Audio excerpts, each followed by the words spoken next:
হে everyone, কেমন আছো তোমরা? আশা করি তোমরা সকলে খুব ভালো আছো। আজকে আমি তোমাদের সঙ্গে কোনো রকমের রান্নার ভিডিও শেয়ার করব না। আজকে আমি তোমাদের সঙ্গে যেটা শেয়ার করব সেটা খুবই ইম্পর্ট্যান্ট একটা জিনিস, সেটা হচ্ছে মশলা। যে কোনো মশলা ছাড়া তো আমাদের কোনো রান্নাই হয় না। আমরা সকলে কম বেশি অল্প করে হলেও মশলা কিন্তু সব খাবারে ইউজ করে থাকি। তো আমাদের প্রত্যেকেরই মশলার তো খুবই প্রয়োজন প্রত্যেক দিন কাজে। তো তাই আমি 3 রকমের মশলার রেসিপি আজকে তোমাদের সঙ্গে শেয়ার করব। আমি কেমনিভাবে ঘরে মশলাটা বানিয়ে রাখি সেটাতে কি হয় না, টাইমও সেভ হয়, আর সাথে সাথে তোমার একটুখানি বাজেট ফ্রেন্ডলিও হয়। কেন বাজারের থেকে কিনে আনলে সেটা তোমার বেশি দাম পড়ে, আর ঘরে যদি তুমি বানাও সেটা দাম হিসেবেও কম পড়ে, আর তুমি ফ্রেশলি নিজের প্রয়োজন মতন যতটা প্রয়োজন ততটা বানাতে পারবে। আর টেস্টের তুলনা তো হয়ই আলাদা পুরো।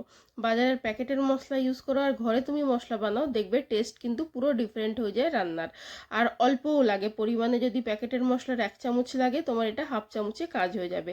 তো 3 রকমের মশলা আজকে আমরা বানাচ্ছি। 3 রকমের মশলার মধ্যে প্রথমেই যেটা সব থেকে বেশি ইউজ হয় আমাদের রান্নাঘরে সেটা হচ্ছে ধনে গুঁড়ো। তো প্রথমে ধনে গুঁড়ো, তারপরে তোমাদের সঙ্গে আমি শেয়ার করব গরম মশলার পাউডারের রেসিপি। আর তৃতীয় যেটা লাস্ট আমাদের মশলা হবে, সেটা খুবই ইম্পর্টেন্ট একটা রেসিপি মশলা, সেটা হচ্ছে পাওভাজি মশলা। তো এই 3টে মশলা আমরা রেডি করব। তো তোমরা দেখলে তোমাদের সঙ্গে গল্প করতে করতেই কিন্তু আমি প্যানটা গরম হওয়ার পরে কিন্তু 1 বাটি আমি পরিষ্কার করে রেখে দিয়েছিলাম ধনের মধ্যে অনেক সময় না যদি কিছু নোংরা থাকে তার জন্য আমি পরিষ্কার করে আগেই রেখে দিয়েছিলাম।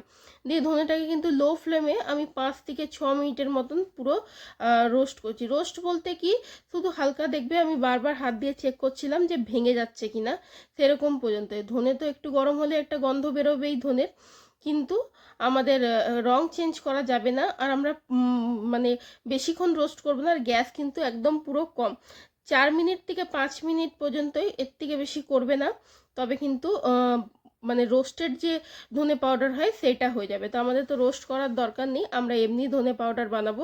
কিন্তু যেহেতু ভালো করে গুঁড়ো হয় না ধনেটা, সেই জন্য হালকা একটু গরম করে নেব গ্যাসে। আর যদি তোমাদের রোদ্দুরের সুবিধে আছে, ভালো রোদ পাবে মনে হয়, তবে 1 থেকে 1.5 ঘন্টা তোমরা রোদ্দুরে রেখে দিতে পারো ধনেটা, তবেও কিন্তু ধনে পাউডার ভালো করে হয়ে যায়। দিয়ে পাউডারটা করে রেখে কিন্তু আমরা ডাব্বায় ঢেলে রেখেছি, দেখলে কিন্তু ডাব্বার ঢাকনা কিন্তু লাগাবে না, কেন তখন গরম থাকে মশলাটা। পুরোপুরি ঠান্ডা হওয়ার পরে কিন্তু এয়ারটাইট কন্টেনারে সবসময় স্টোর করে রাখবে।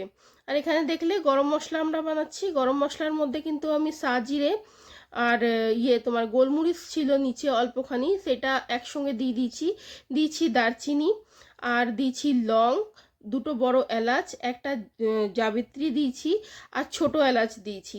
দেখো গরম মশলাটা না আমি কোয়ান্টিটি এর জন্য বলছি না, কেন হতে পারে আমি যেই কোয়ান্টিটি বলবো সেই কোয়ান্টিটির মশলার যে গন্ধটা হবে, ফ্লেভারটা হবে, হয়তো বা তোমাদের পছন্দ হবে না। গরম মশলা একটা এমনি জিনিস, যদি আমরা ঘরে বানাবোই তবে নিজেরা পছন্দ মতনই বানাবো। যেই জিনিসটা আমাদের পছন্দ হবে সেটা আমরা বেশি দেবো, বা যেই জিনিসটা আমাদের পছন্দ হবে না সেটা কম দেবো, বা স্কিপ করলাম কিছু বা অ্যাড করলাম কিছু। তেমনি অনেকেই কিন্তু তেজপাতা দেয় গরম মশলায়, আমি কিন্তু দেখো তেজপাতা দিইনি, কারণ আমার তেজপাতার গন্ধটা পছন্দ হয় না তার জন্য। তো সেই জন্য কিন্তু আমি এক্স্যাক্ট গরম মশলার মাপটা তোমাদের বললাম না, কিন্তু তোমরা দেখলেই আমি কতটা কতটা কোয়ান্টিটি নিয়েছি। 2টো নিয়েছি বড় এলাচ, 15 থেকে 20টা নিয়েছি তোমার ছোট এলাচ, আর দারচিনি তোমরা দেখলে কতটা নিয়েছি, আর লং নিয়েছি অনেকগুলো, আর সাজিরে আর গোলমরিচ নিয়েছি। তোমরা চাইলে এটা অ্যাডও করতে পারো কিছু, বা যদি কিছু স্কিপ করতে চাও তো করতে পারো।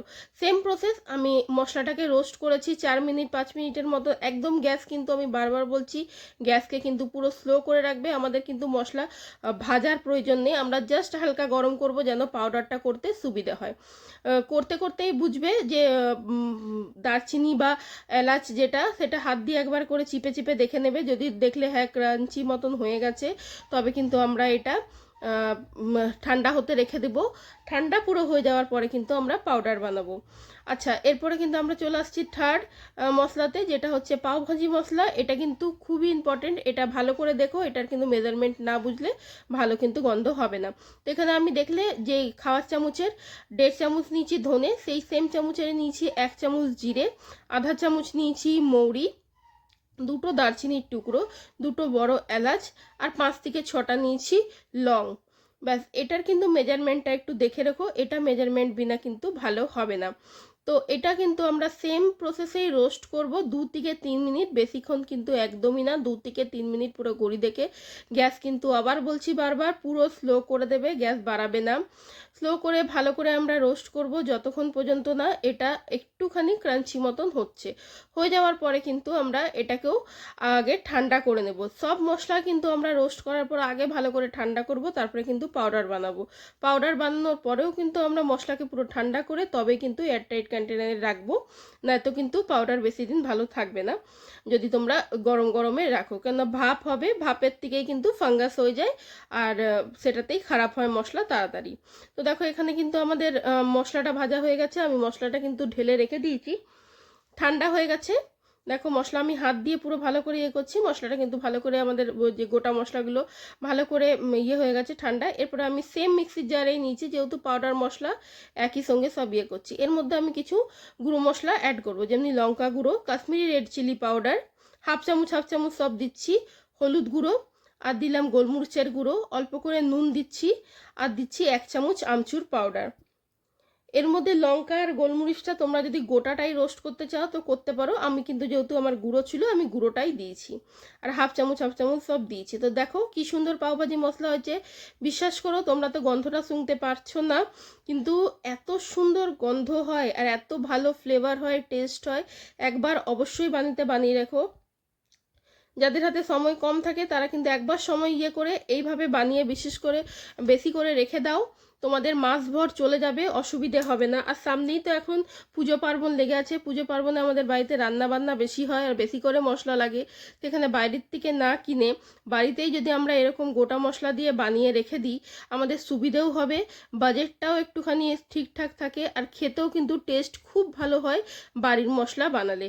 আর তোমরা তো গন্ধটা সত্যি শুকতে পাচ্ছ না, গরম মশলার গন্ধ, তারপরে তোমার ধনের গন্ধ, আর পাও ভাজিটা ট্রাস্ট মি এত ভালো হয়েছিল। আমি এই পাও ভাজি মশলা দিয়ে পাও ভাজি বানিয়েছিলাম, বাড়ির সকলের ভীষণ পছন্দ হয়েছিল। মাস্ট ট্রাই রেসিপি কিন্তু 3টে, অবশ্যই তোমরা ট্রাই করো। আর যদি বাড়িতে ট্রাই করে থাকো আমাকে ফিডব্যাকটা জানাবে। যদি পছন্দ হয় আজকের ভিডিওটা, মশলার ভিডিওগুলো, তবে লাইক করতে ভুলবে না, শেয়ার করো, সাবস্ক্রাইব না করে থাকলে সাবস্ক্রাইব করো। দেখা হচ্ছে পরে একটা ভিডিওতে তোমাদের সাথে। Bye bye.